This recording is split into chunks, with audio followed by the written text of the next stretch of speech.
Israel.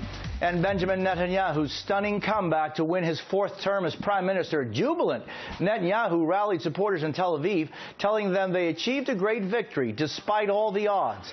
Just yesterday, exit polls indicated the vote would be down to the wire, but in the end, Netanyahu's Likud party scored a decisive victory, winning 30 seats compared to the 24 by challenger Yitzhak Herzog's Zionist Union Party. Let's get the very latest from Tel Aviv.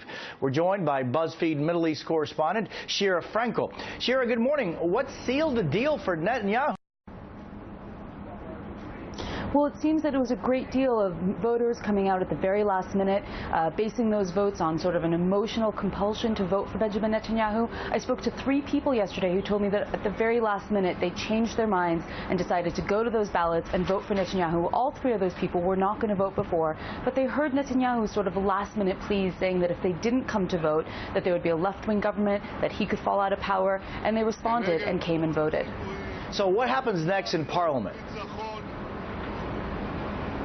That's an excellent question. It looks at the moment that Netanyahu is going to be forming a very right-wing coalition, some people saying the most right-wing government that Israel has ever had.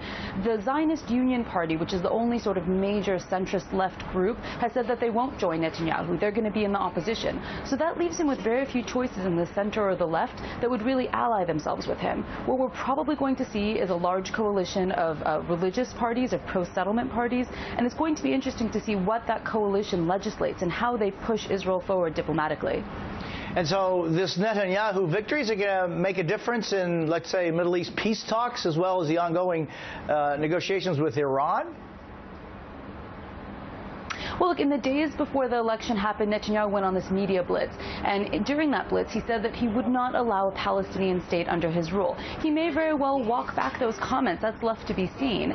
But I do think that people in the EU, people in the U.S. right now who work on peace talks, they're going to be asking themselves whether or not they can go forward with negotiations and what sort of diplomatic initiative Netanyahu has in store for them.